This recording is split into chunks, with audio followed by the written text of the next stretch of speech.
Pernah nggak sih waktu lagi cari-cari kerja, Anda merasa kok aturannya nggak adil banget ya? Tenang, Anda nggak sendirian. Dan tahu nggak, baru-baru ini ada aturan baru yang bisa mengubah semuanya. Yuk kita bedah bareng-bareng apa artinya ini buat Anda dan masa depan dunia kerja di Indonesia. Oke, ini dia peta perjalanan kita hari ini. Kita bakal mulai dari rasa frustrasi para pencari kerja. Terus kita dalami akar masalahnya. Setelah itu, kita lihat aturan baru dari pemerintah. Apa aja 5 tujuan utamanya. Kita bandingin juga kondisi dulu dan sekarang, sampai akhirnya kita intip sama-sama. Seperti apa sih masa depan dunia kerja yang lebih adil itu? Yuk kita mulai dari sesuatu yang, mungkin udah sering banget Anda lihat dan rasakan sendiri. Kita semua pasti pernah kan, lihat iklan lowongan kerja yang syaratnya itu aneh dan rasanya nggak adil banget. Coba deh jujur, pernah nggak merasa gitu? Perasaan nggak adil ini biasanya muncul dari syarat-syarat yang kalau dipikir-pikir nggak ada hubungannya sama pekerjaan. Misalnya batasan umur atau harus masih lajang. Nah, ini dia nih juaranya, batasan usia. Seolah-olah pas kita tiup lilin ulang tahun yang ke-26, semua keahlian dan pengalaman kita tuh mendadak hilang gitu aja. Ini salah satu contoh diskriminasi paling klasik yang sering kita temui. Terus ada lagi soal status pernikahan. Emangnya apa hubungannya status pribadi seseorang dengan kemampuannya menganalisis data atau melayani pelanggan? Sama sekali nggak nyambung kan? Ini contoh klasik lainnya dari syarat yang nggak relevan. Dan yang terakhir, soal penampilan fisik. Kecuali mungkin untuk profesi model atau aktor ya, kriteria menarik ini kan standarnya siapa, subjektif banget, dan seringkali justru menutup pintu buat kandidat yang paling kompeten. Nah, semua ini tuh cuma gejala dari masalah yang jauh lebih besar. Oke, semua persyaratan aneh yang tadi kita lihat itu bukan sekedar iseng loh, ada namanya untuk ketidakadilan ini. Dan kalau kita paham namanya, kita jadi lebih ngerti cara melawannya. Yap, inti masalahnya itu satu kata, diskriminasi. Sederhananya, ini adalah perlakuan gak adil yang dasarnya bukan keahlian, tapi identitas.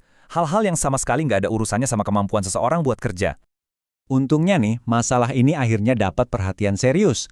Pemerintah nggak tinggal diem dan turun tangan dengan sebuah aturan baru yang dirancang untuk mengubah total cara perusahaan merekrut karyawan. Jadi biar jelas ya, ini bukan sekedar wacana. Aturan ini resmi banget. Ditetapkan di Jakarta tanggal 28 Mei 2025 dan disahkan langsung oleh Menteri Ketenagakerjaan.